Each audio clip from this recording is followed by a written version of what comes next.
Hello students, I am Harnesh Pandya from civil department. તો last લેક્ચરની અંદર આપણે ફ્રીહોલ્ડ પ્રોપર્ટીઝ છે, લીઝ હોલ્ડ પ્રોપર્ટીઝ છે, બરાબર છે. મોર્ટગેજ પ્રોપર્ટી એટલે શું, બરાબર છે. ફ્રીહોલ્ડ પ્રોપર્ટી અને મોર્ટગેજ લીઝ હોલ્ડ પ્રોપર્ટી વચ્ચેનો જે ડિફરન્સિએશન છે એ આપણે જોયું, બરાબર છે. તો એ દરેક વસ્તુ આપણે જોઈ. આપણે નેક્સ્ટ જોઈએ કે આપણે લાસ્ટ લેક્ચરની અંદર ફ્રીહોલ્ડ જે પ્રોપર્ટી હતી એના માટેના બાધ્ય અંકુશો જોયેલા હતા. આજે આપણે ભાડાપટ્ટાની મિલકત માટેના બાધ્ય અંકુશો આપણે જોઈએ કે જો ભાડાપટ્ટાની મિલકત માટેના વિકાસ માટેના નીચે મુજબના અંકુશો છે કે જો પટ્ટે આપેલ જમીનનો પ્લોટ રહેણાંકના બાંધકામ માટે જ થતો હોય તો તેનો ઉપયોગ વેપાર માટે થઈ શકતો નથી. મિલકતની જાળવણી અને તેનો ઉપયોગ કરનારે પોતાના ખર્ચે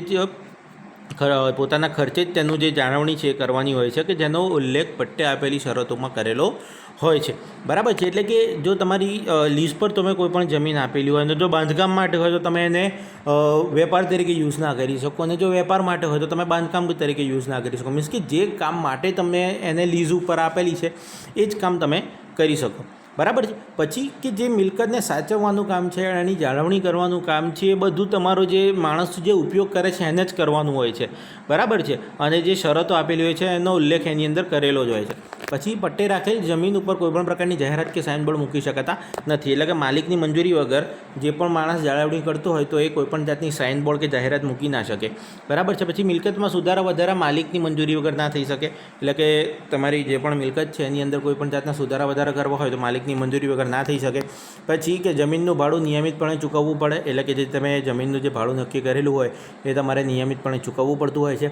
પછી પટ્ટે રાખેલ જમીનના ફરજિયાત ખુલ્લા રાખવાના ભાગમાં કોઈપણ પ્રકારનું બાંધકામ કરી શકાતું નથી. એટલે કે જે તમે જમીન પટ્ટે રાખેલી છે એના ફરજિયાત ખુલ્લો જે ભાગ રાખે છે, મીન્સ કે જે આગળનો ભાગ કે પાછળનો ભાગ જે ફરજિયાત ખુલ્લો રાખવાનો હોય છે તેની અંદર આપણે કોઈપણ પ્રકારનું કન્સ્ટ્રક્શન કરી શકાતા નથી. પછી કે જાહેર હિત કે સરકારી કામ માટે જરૂર પડતા લીઝ પિરિયડ પહેલાં મિલકત પરત સોંપી દેવી પડે છે. એટલે કે દાખલા તરીકે કોઈ કરાર કરેલો હોય, જેમ કે 11 મહિનાનો કરાર છે કે 1-2 વર્ષનો કરાર છે, બરાબર છે. તો એ કરારના થોડોક ટાઈમ પહેલાં, બરાબર છે, એની અંદર એને ખાલી કરવાનું ચાલુ કરી દેવું પડતું હોય છે, બરાબર છે. તો આપણે એના બાધ્ય અંકુશો જોયા. તો આપણે ભાડાપટ્ટા એટલે કે જે લીઝનો મુખ્ય પ્રકારો છે કે પ્રિન્સિપલ ફોર્મ ઓફ લીઝ, તો એના પ્રકારો કયા છે. તો પહેલું બિલ્ડિંગ લીઝ છે, પછી ઓક્યુપેશન લીઝ છે, સબ લીઝ છે અને લાઈફ લીઝ છે, બરાબર છે. બિલ્ડિંગ લીઝ, ઓક્યુપેશન લીઝ, સબ લીઝ અને પરપેટ્યુઅલ લીઝ. તો બિલ્ડિંગ લીઝ એટલે શું, તો મકાનનું ગણોતનામું. તો જમીન માલિક ગણોતિયાને જમીન પટ્ટેથી મકાન બાંધવા આપે છે. એટલે કે જે જમીન માલિક છે એ લીઝ હોલ્ડરને શું કરે, તો જે જમીન છે એને ભાડેથી મકાન બાંધવા આપે. એના બદલામાં ગણોતિયો જમીન પાસેથી ગણોતિયો જમીન માલિકને જમીનનું ભાડું આપતો હોય છે. ગણોતિયો જમીન પર પોતાના ખર્ચે મકાન બાંધી અને તેનો ઉપયોગ કરે છે, અથવા તો એ જમીન એને ભાડે આપી દે છે અને એનો નિભાવ ખર્ચ જે છે એ ગણોતિયો કરે છે. એટલે કે જેને ભાડે આપેલી હોય છે એ મકાન પણ ગણોતિયો બાંધે અને માટે લીઝ લાંબા સમય માટે 99 કે 999 વર્ષનું હોય છે. એટલે કે એકવાર ખાલી માલિકને ભાડું ને બધું ચૂકવાઈ ગયું, માલિકને પૈસા અપાડાઈ ગયા, બરાબર છે, લીઝના, તો એના પછી એ 99 કે 999 વર્ષ સુધી એના ઉપર એને જે કરવું હોય તે કરી શકે છે. કે જ્યારે લીઝ પિરિયડ પૂરો થઈ જાય ત્યારે ગણોતિયો મકાન અને જમીનનો બંનેનો કબજો મૂળ માલિકને સોંપી દે છે. એટલે કે જે પણ મૂળ માલિક હોય એને જેનો કબજો હોય છે આપી દેવામાં આવે છે. પછી નેક્સ્ટ છે કે ઓક્યુપેશન લીઝ, એટલે કે કબજો ભોગવવાનું ગણોતનામું. તો આ પ્રકારના ગણોતનામાની અંદર જમીનનો માલિક જમીન પર મકાન બાંધી અન્ય વ્યક્તિને અમુક નિશ્ચિત મુદત માટે પટ્ટેથી અથવા તો અમુક ભાડું ઠેરવી મકાનનો કબજો ભોગવવાનો હક આપે છે. રહેવા માટે, દુકાન માટે કે કારખાના માટે ભાડે આપેલ મકાન લીઝ પિરિયડ પૂરો થતાં મૂળ માલિકને સોંપવાનું હોય છે. અને લીઝ પિરિયડ દરમિયાન મકાનની જાળવણી લીઝ લેનાર વ્યક્તિ કરે છે અને આવા લીઝનો પિરિયડ બિલ્ડિંગ લીઝ કરતાં ઓછો હોય છે, બરાબર છે. કે જે તમારું ઓક્યુપેશન જે લીઝ છે, કારણ કે ભાડાનું હોય છે, બરાબર છે, આપણે સામે ભાડું આપવું પડતું હોય છે. એટલે કે એનો જે પિરિયડ છે એ બિલ્ડિંગ લીઝ કરતાં ખૂબ જ ઓછું હોય છે. પછી નેક્સ્ટ છે કે સબ લીઝ, એટલે કે પેટા ભાડું તરીકેનું ગણોતનામું. તો પ્રથમ નક્કી કરેલા લીઝની મર્યાદામાં રહીને લીઝ લેનાર વ્યક્તિ મિલકતને સબલીઝ કરી શકે છે અને સબલીઝ પિરિયડ મૂળ લીઝ પિરિયડ કરતાં ખૂબ જ ઓછો હોય છે, કે જેથી મૂળ માલિકને સમયસર કબજો સોંપી શકાય, બરાબર છે. નેક્સ્ટ છે કે લાઈફ લીઝ, એટલે કે મૃત્યુ સુધીનું ગણોતનામું. તો કેટલીક મિલકતો માટે લીઝ પિરિયડ લીઝ હોલ્ડરના મૃત્યુ સુધીનો રાખવામાં આવે છે. એટલે કે જે માણસ જ્યાં સુધી મરી ના જાય ત્યાં સુધી એ લીઝ પર રાખી શકે છે, બરાબર છે.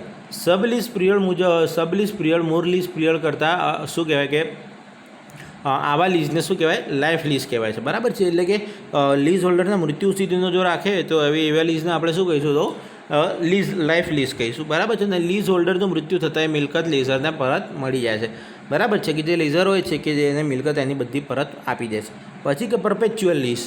તો પરપેચ્યુઅલ લીઝ કોને કહીશું? તો આ પ્રકારનું લીઝ કોઈ ચોક્કસ સમય માટે કરવામાં આવે છે અને તેમાં એવી શરતો રાખવામાં આવે છે કે જેથી લીઝ સમય પર રિન્યૂ કરી શકાય. સંજોગો પ્રમાણે રિન્યૂ કરતી વખતે લીઝ રેન્ટમાં ફેરફાર કરી શકાય છે કે જ્યાં સુધી લીઝ હોલ્ડર લીઝની શરતો પાડે ત્યાં સુધી લીઝર લીઝનો અંત લાવી શકે નહીં. એટલે કે જે પણ શરતો તમે રાખેલી હોય મકાન, જે પણ જે માલિક હોય છે મિલકતનો, એણે જે પણ શરતો રાખેલી હોય અને જ્યાં સુધી એ શરતોનું પાલન સારી રીતના કરતો હોય ત્યાં સુધી એ લીઝનો અંત લાવી ન શકે, બરાબર છે. નેક્સ્ટ છે કે ઇન્ઝમેન્ટ એટલે કે ઇઝમેન્ટ. તો ઇઝમેન્ટ એટલે શું? તો મિલકત ધરાવનાર એક માલિક બીજા માલિકની મિલકત ઉપર જે અધિકારો કે સગવડોનો ઉપભોગ કરતો હોય તે બાબતને ઇઝમેન્ટ કહેવાય. એટલે કે કોઈપણ એક વ્યક્તિ છે કે જે મિલકત ધરાવે છે એ બીજાની માલિકીની મિલકત ઉપર કોઈ હક કરતો હોય કે ભાઈ આ મારી માલિકીની જમીન છે, બરાબર છે, આ જમીન મારી છે, અને એની સગવડોનો ઉપયોગ કરતો હોય તેવી બાબતોને આપણે શું કહીશું? તો ઇઝમેન્ટ કહીશું.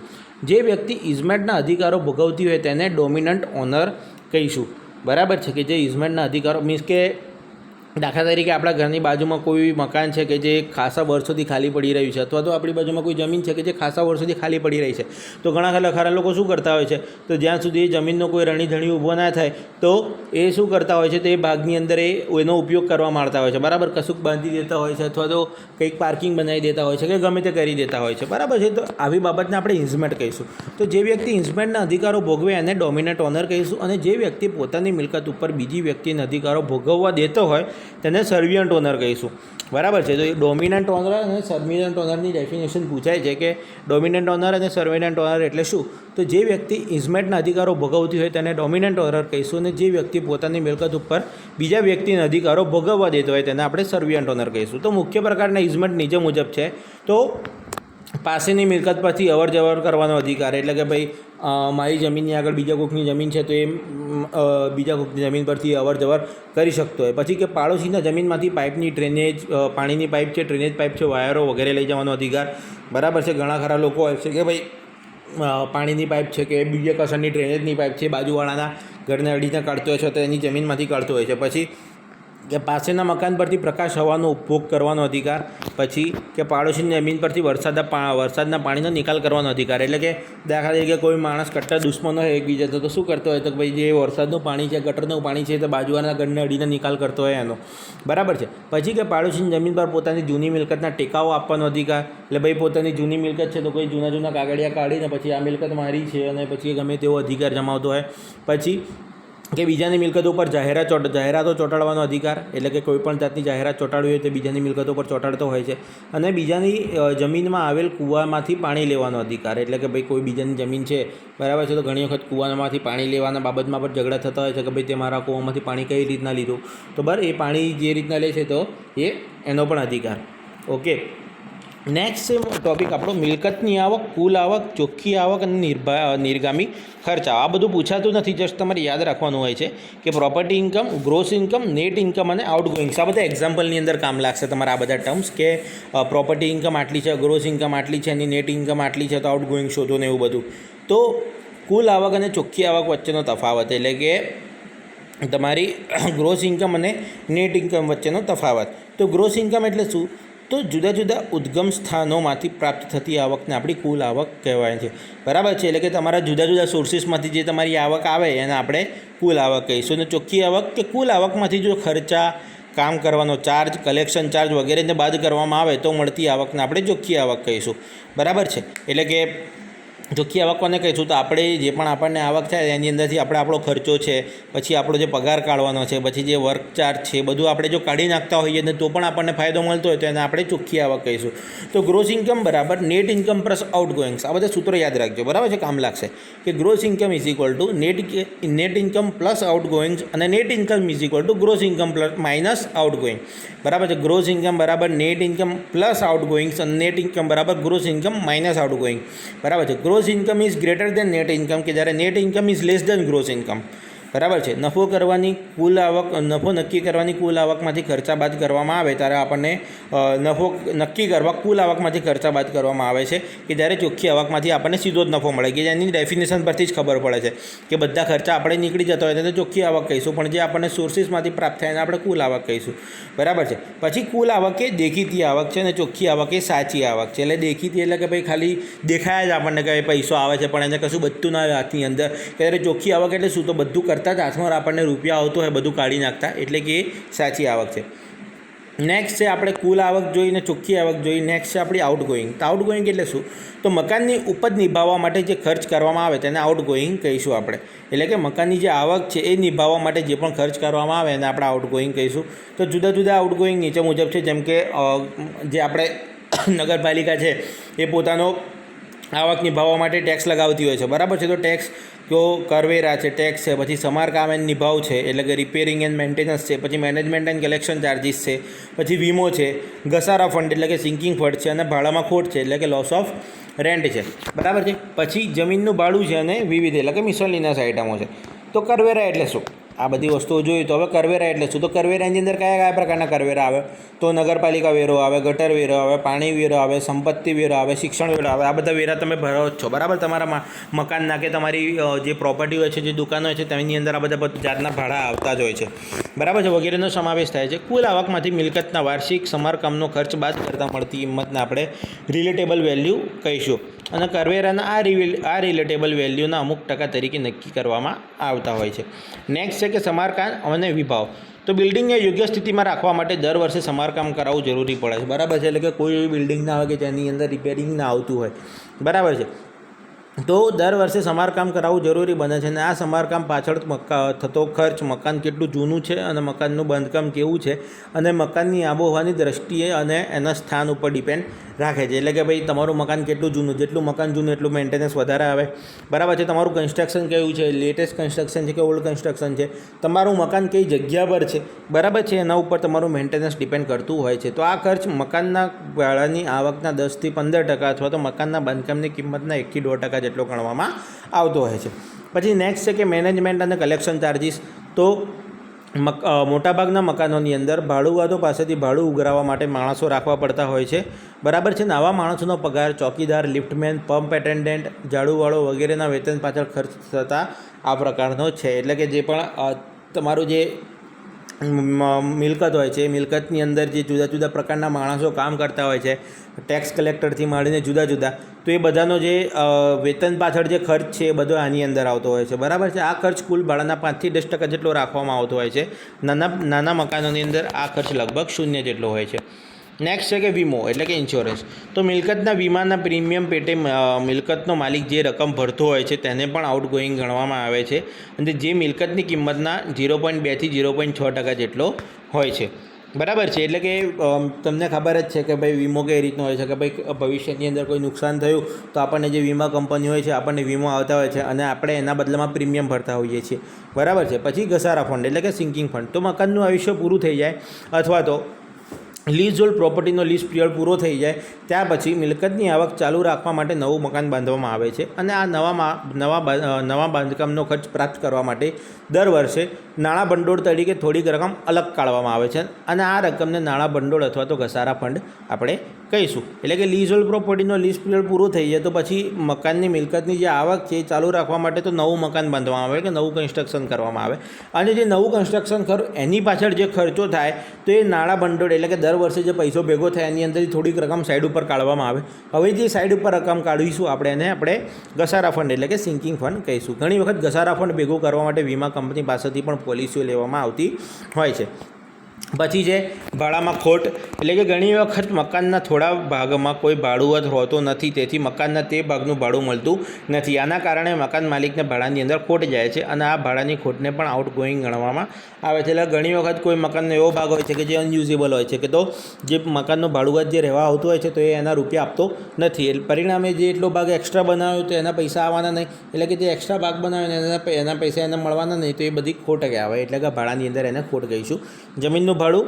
તો જ્યારે પટ્ટે રાખેલ જમીન પર કોઈ મિલકતનું બાંધકામ કરવામાં આવે ત્યારે મિલકતની કુલ આવકમાંથી થોડી રકમ અલગ રાખવામાં આવે છે કે જેને જમીન ભાડું કહીશું. એટલે કે જે પટ્ટે રાખેલી મિલકત છે એને જમીનની મિલકતનું કોઈ પણ બાંધકામ કરવામાં આવે ત્યારે મિલકતની કુલ આવકમાંથી થોડી રકમ અલગ રાખવામાં આવે કે જેને આપણે જમીન ભાડું કહીશું.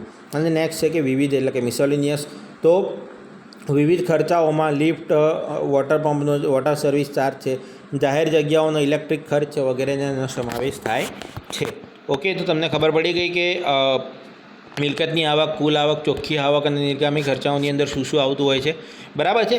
હવે નેક્સ્ટ જોઈએ આપણું આજનો લાસ્ટ ટોપિક જોઈએ આપણે અવમૂલ્યન અને અપ્રચલન એટલે કે ડેપ્રિસિએશન અને ઓબ્સોલન્સ. એટલે કે આ પૂછાય છે એની ડેફિનેશન કે ભાઈ અવમૂલ્યનની ટૂંક નોંધ લખો, પછી ઓબ્સોલન્સની ટૂંક નોંધ લખો. બરાબર છે. તો તમને આવડી જવી જોઈએ, બહુ સિમ્પલ છે અને બહુ સિમ્પલ લેંગ્વેજમાં તમને આપેલું છે બુકની અંદર. તો પહેલું અવમૂલ્યન એટલે શું જોઈએ?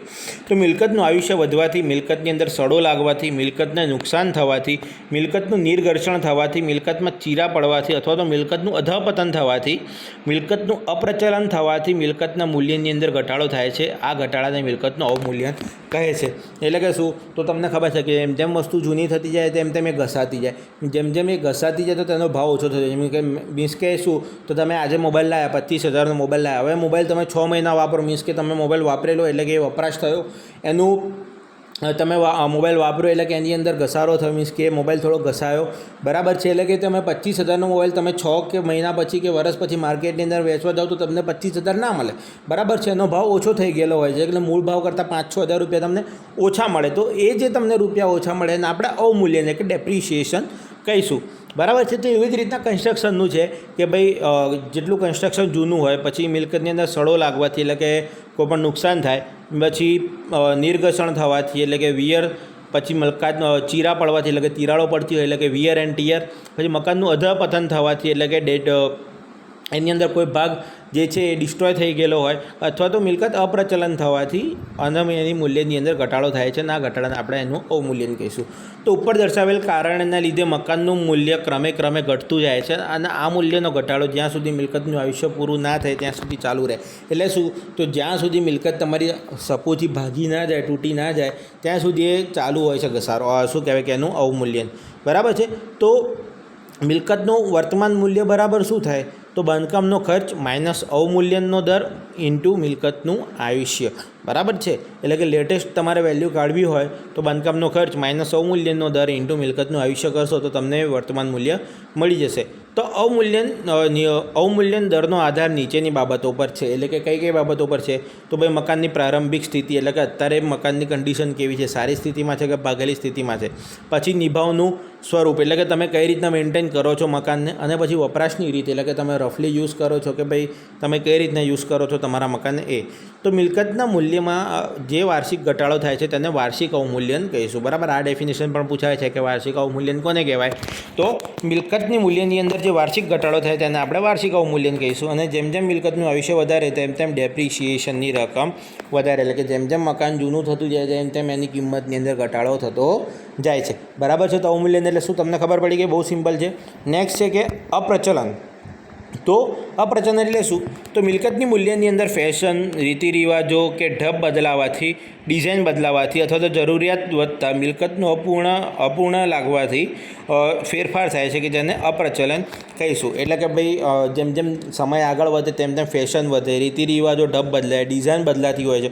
બરાબર. અત્યારે જૂની ડિઝાઇનો બહુ વપરાતી ના હોય તો જેમ ડિઝાઇનો બદલાય, અથવા તો જેમ જરૂરિયાત વધે તેમ મિલકતની અંદર અપૂર્ણ લાગે. એટલે કે આપણને જીવનની અંદર અથવા તો આપણે રોજિંદી ક્રિયાની અંદર આપણને કંઈ પણ વસ્તુ પૂરતી લાગતી હોતી નથી.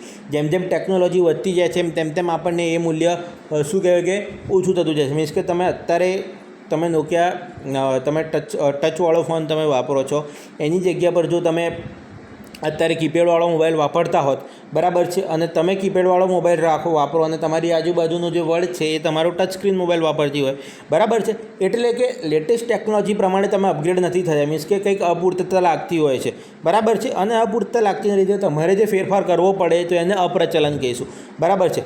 તમે કઈ જેમ જેમ ટેકનોલોજી બદલાય, બરાબર છે, એમ એમ તમે તમારી અંદર ફેરફાર કરતા રહો, બરાબર છે. જેમ કે નોકિયાનો કીપેડવાળો મોબાઈલ 1500-2000માં મળે, કે જ્યારે ટચસ્ક્રીનવાળો મોબાઈલ 10,000થી 15,000ની આસપાસ મળતા હોય છે, બરાબર છે. એટલે કે ટેકનોલોજી બદલાવાથી તમારી અંદર જે મિલકતની તેની વેલ્યુની અંદર ફેરફાર થતો જાય. જેમ કે મોબાઈલની વેલ્યુ, કીપેડવાળા મોબાઈલની વેલ્યુ 1500-2000 રૂપિયા છે, જેવા કે ટચસ્ક્રીન મોબાઈલ છે કે જેની વેલ્યુ 10,000થી 15,000 છે. એટલે કે ટેકનોલોજી બદલાવાથી અને જેમ જેમ વસ્તુઓ અપૂર્ણ જણાય તેમ તેમ જેની અંદર ફેરફાર થાય તો એને આપણે અપ્રચલન કહીશું, બરાબર છે. હાલ અપ્રચલિત બનેલી ચીજો ભવિષ્યમાં પ્રચલિત બને તો તેનું મૂલ્ય વધે, બરાબર છે. આ પ્રદેશ માટે એક પ્રદેશ માટે અપ્રચલિત ચીજ અન્ય પ્રદેશ માટે પ્રચલિત હોઈ શકે. નવી ટેકનોલોજી છે, નવી ડિઝાઇન છે, રોજિંદા જરૂરિયાતોમાં થતા ફેરફારોના મૂલ્યને અસર કરતી હોય છે. અને અપ્રચલનની ગણતરી કરવી શક્ય નથી. જેમ કે ટેકનોલોજીની ગણતરી કરવી કોઈ પણ જાતની શક્ય નથી. જેમ કે આજે કંઈક અત્યારે ટેકનોલોજી છે તો 2 મહિના પછી કાં તો મળે બી ના, કંઈક તમને બીજી ટેકનોલોજી જોવા મળે. જેમ કે મેં તમને કાલે એક એક્ઝામ્પલ આપેલું હતું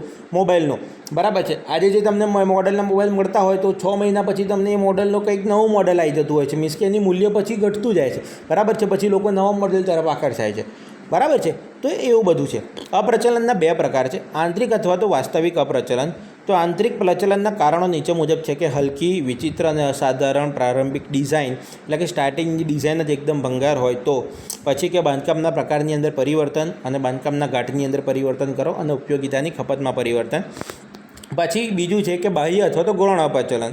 તો બાહ્ય અપ્રચલનના કારણો નીચે મુજબ છે કે હલકું પ્રારંભિક સ્થિતિમાન અને જિલ્લાના નામમાં પરિવર્તન, બરાબર છે. તો અપ્રચલન એટલે શું તમને ખબર પડી ગઈ. તો 2 ટોપિક જોઈએ આપણે, અવમૂલ્યન અને અપ્રચલન, બરાબર છે. તો પછી છે પ્રાદેશિક કાયદો અને કારખાના બનાવવા, ગોડાઉન બનાવવા અને વાહનોની વધારે પડતી અવર જવર અને ઘોંઘાટમાં વધારો થાય તો એ અપ્રચલન ગણાતું હોય છે, બરાબર છે. તો અવમૂલ્યન અને અપ્રચલન જોયું તો બંને વચ્ચેનો તફાવત, બરાબર. એ તો બંને આખી જોઈ લીધા, તો એના વચ્ચેનો તફાવત જોઈએ. કદાચ આ 2-3 માર્ક્સમાં આવે છે કે ભાઈ અવમૂલ્યન અને અપ્રચલન વચ્ચેનો તફાવત જણાવો. Difference between depreciation and ઓબ્સોલેન્સ.